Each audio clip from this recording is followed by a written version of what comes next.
జూబ్లీహిల్స్ ఉప ఎన్నిక పోలింగ్ ప్రశాంతంగా కొనసాగుతుంది. మధ్యాహ్నం 1 గంట వరకు అధికారికంగా 32% పోలింగ్ శాతం నమోదైంది. బరిలో ఉన్న 58 మంది అభ్యర్థుల్లో 3 ప్రధాన రాజకీయ పార్టీల అభ్యర్థులు 12 గంటలలోపే తమ ఓటు హక్కును వినియోగించుకున్నారు. బీజేపీ అభ్యర్థి దీపక్ రెడ్డి శ్రీనగర్ కాలనీలోని నాగార్జున నగర్లో ఓటేశారు. బీఆర్ఎస్ అభ్యర్థి మాగంటి సునీత గోపినాథ్ సోమాజిగూడలోని పోలింగ్ బూత్లో తన ఓటు హక్కును వినియోగించుకున్నారు. కాంగ్రెస్ అభ్యర్థి నవీన్ యాదవ్ వెంగళరావు నగర్లో తన ఓటు హక్కును వినియోగించుకున్నారు. మిగిలిన 58 మంది అభ్యర్థులు కూడా ఆయా ప్రాంతాల్లో ఓటు హక్కు వినియోగించుకున్నారు. ఒకసారి యూసుఫ్గూడ వెళ్దాం. యూసుఫ్గూడలో మా ప్రతినిధి షరీఫ్ ఉన్నారు. షరీఫ్, ఏం చెప్తారు? యూసుఫ్గూడ చుట్టుపక్కల ప్రాంతాల్లో ఎట్లా ఉంది పరిస్థితి? అంటే పోలింగ్ కేంద్రాల వద్దకు జనం ఇంకా మధ్యాహ్నం తర్వాత వచ్చే అవకాశం ఉందా? పోల్ టర్న్అవుట్ ఎట్లా ఉంటుంది? రాజకీయ పార్టీలు ఎట్లా అంచనా వేస్తున్నాయి? ముస్లిం మైనార్టీస్ మూవ్మెంట్ ఎట్లా ఉంది? ఏం చెప్తారు? వెంకట్, లంచ్ తర్వాత ఓటింగ్ పర్సంటేజ్ గణనీయంగా పెరుగుతుందని చెప్పి అందరూ అంచనాకు వచ్చారు. దాని ప్రకారమే ఒక్కొక్కరుగా కూడా ఓటర్లంతా కూడా మధ్యాహ్నం లంచ్ చేసుకొని ఒక్కరొక్కరుగా బయలుదేరి పోలింగ్ స్టేషన్స్ దగ్గరికి వస్తున్నటువంటి పరిస్థితి. ఈసారి మనం అబ్జర్వ్ చేసింది ఏంటంటే, దాదాపు నేను రహమత్ నగర్, వెంకటగిరి, యూసఫ్గూడ, బోరబండలో ఉన్నటువంటి పలు పోలింగ్ స్టేషన్స్కి వెళ్ళి తిరిగి చూశాను. దాదాపు నాకు 100 మంది వృద్ధులు వీల్ చైర్స్ పైన, అక్కడక్కడ వీల్ చైర్స్ పైన వచ్చి ఒక మంచి మెసేజ్ ఇస్తూ వాళ్ళంతా కూడా ఓటు వేయడానికి వస్తున్నారు. వాళ్ళ కోసం, వృద్ధుల కోసం ఈ రకంగా వీల్ చైర్స్ని ఏర్పాటు చేస్తున్నారు. కొంతమంది వాళ్ళకు వాళ్ళే స్వతహాగా ఆటో మాట్లాడుకుని వచ్చి ఓట్లు వేస్తున్నటువంటి సిచ్యువేషన్ మనకు కనిపిస్తోంది. అయితే దాదాపు ఓట్ల పర్సంటేజ్ ఒకసారి, పోలింగ్ అయినటువంటి పర్సంటేజ్ ఒకసారి 2009 నుంచి ఒకసారి మనం అబ్జర్వ్ చేద్దాం. 2009 జూబ్లీహిల్స్ అప్పుడు యునైటెడ్ ఏపీగా ఉండే 52.77% పోలింగ్ పర్సంటేజ్ నమోదైంది. ఎన్ని ఓట్లకి? 2,59,416 ఓట్లు ఉంటే అందులో పోలైనటువంటి ఓట్లు 1,36,893 ఓట్లు 2009లో పోలైనాయి. ఇక 2014లో 3,29,522 ఓట్లు ఉంటే 1,65,368 ఓట్లు పోలయ్యాయి. శాతం ఒకసారి చూస్తే 51.8%. ఇక 2017 3,41,530 ఓట్లు ఉంటే 1,57,729 ఓట్లు పోలయ్యాయి. శాతం 2017లో 45.59%. ఇక 2023లో 3,75,430 ఓట్లు ఉంటే 1,83,312 ఓట్లు పోలయ్యాయి. 2023లో శాతం వచ్చేసి 48.42%. ఇక ఇప్పుడు now turns Jubilee Hills by election 4,100,365 ఓట్లు ఉన్నాయి. సో వీటికి సంబంధించి ఎవరికి ఓటు వేయబోతున్నారు, పర్సంటేజ్ ఎంత ఉండబోతుంది అనేటువంటిది ఒక చాలా ఇంట్రెస్టింగ్గా నెలకొంది.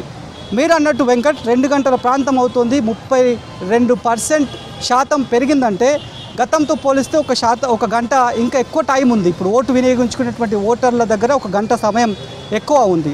సో ఇప్పుడు 2 గంటల వరకు 32% అయిందంటే ఖచ్చితంగా 60 నుంచి 65% వరకు పర్సంటేజ్ వెళ్ళేటువంటి ఆస్కారం చాలా వరకు ఉందనేటువంటి చర్చ జరుగుతోంది.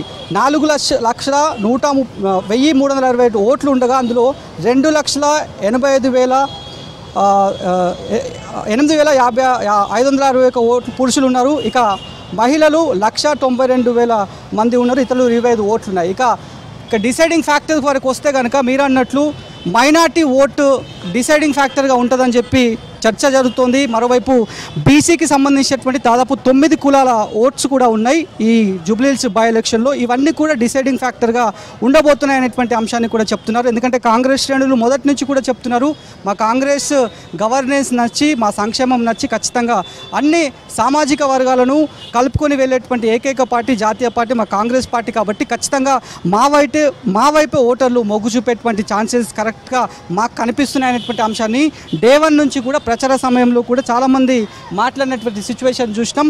సో వాటికి సంబంధించి మాత్రం ఇప్పుడు పోలింగ్ పర్సంటేజ్ పైనే ఒకంత ఉత్కంఠ నెలకొంది అని చెప్పాలి.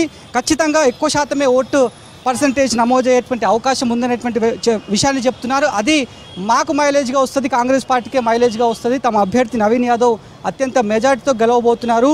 యునైటెడ్గా ఉన్నప్పుడు కంచుకోటగా జూబ్లీహిల్స్ గ్రేటర్లో కాంగ్రెస్ పార్టీకి ఉండే ఆ రికార్డుని నవీన్ యాదవ్ తిరగరాస్తారు. మళ్ళీ ఎట్లయితే కంటోన్మెంట్లో శ్రీ గణేష్ని ఎట్లయితే గెలిపించుకున్నామో అదే తరహాలోనే కాంగ్రెస్ అభ్యర్థిని ఇప్పుడు షరీఫ్ అంటే 4,01,364 ఓట్లు అక్కడ ఉన్నాయి.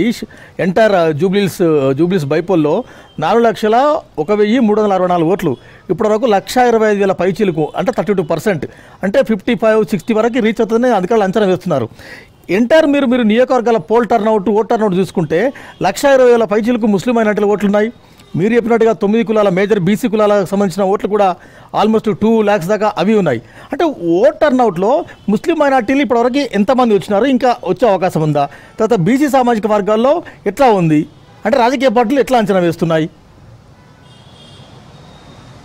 వెంకట్, బేసిక్గా ఏ ఎన్నిక జరిగినా కూడా ఆఫ్టర్ లంచ్ తర్వాత చాలామంది మైనారిటీకి సంబంధించినటువంటి వాళ్ళు బయటికి వస్తూ ఉంటారు. ఆ మార్నింగ్ సెషన్ అంతా కూడా వాళ్ళకి సంబంధించినటువంటి పర్సనల్ వర్క్స్లో వాళ్ళు బిజీగా ఉంటారు. మీరు చెప్పినట్లే 1,00,000కు పైగానే మైనారిటీ ఓట్లు ఉన్నాయి. సో వాటికి సంబంధించి అందుకే ఇక్కడ ఉన్నటువంటి వాళ్ళంతా కూడా విశ్లేషకులు కూడా అదే ఎక్స్పెక్ట్ చేస్తున్నారు.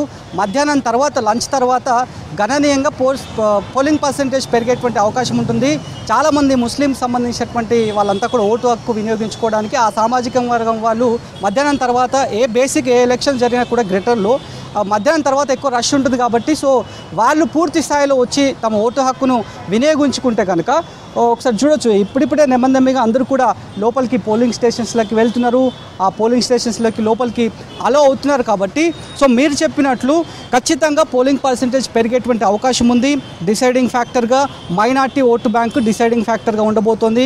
విన్నింగ్ డిసైడింగ్ ఫ్యాక్టర్గా మైనార్టీ ఓట్లు ఉండబోతున్నాయనేటువంటి చర్చ కూడా జరిగింది. సో దీనిపైన పూర్తి స్థాయిలో ప్రతివ్యూహాలు కూడా అధికార కాంగ్రెస్ పార్టీ చేసింది. స్టార్ క్యాంపెయినర్లు అదే తరహాలో ముస్లిం మైనార్టీ లీడర్లు అందించారు. తెలంగాణ స్టేట్ వైడ్గా ఉన్నటువంటి ముస్లిం మైనార్టీ లీడర్లతో చాలా వరకు మీటింగ్స్ని కూడా ఏర్పాటు చేశారు.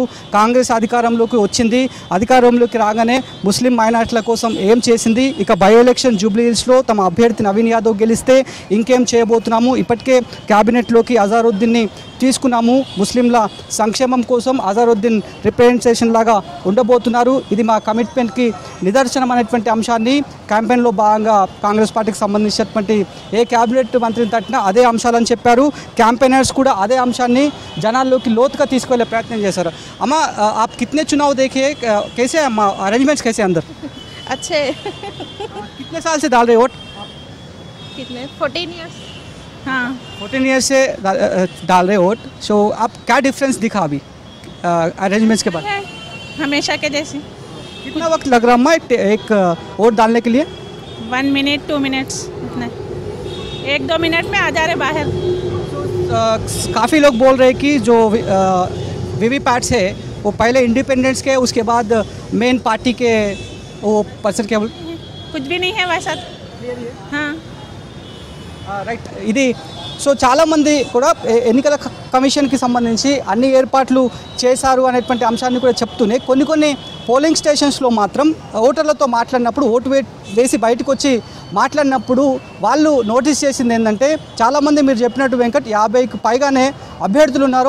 అందులో కొంతమంది స్వతంత్ర అభ్యర్థులు కూడా ఉన్నారు. కాబట్టి ఆ వీవీప్యాట్స్ ఈవీఎంస్ పెట్టేటువంటి క్రమంలో ముందుగా ఇండిపెండెన్స్వి కొన్ని పోలింగ్ స్టేషన్స్లో పెడుతూ చివరికి మెయిన్ ప్రధాన పార్టీలు పెట్టడంతో అవి సెలెక్ట్ చేసుకోవడము పెద్దవాళ్ళకి తెలియని వాళ్ళకి కాస్త కన్ఫ్యూజన్గా ఉంది అనేటువంటి అంశాన్ని కొంతమంది నోటీస్ చేశారు. అక్కడక్కడ ఇందాక ముస్లిం మహిళ చెప్పినట్టు కొన్ని ప్లేసెస్లో సరిగానే ఉన్నాయనేటువంటి అంశాన్ని అయితే చెప్తున్నారు.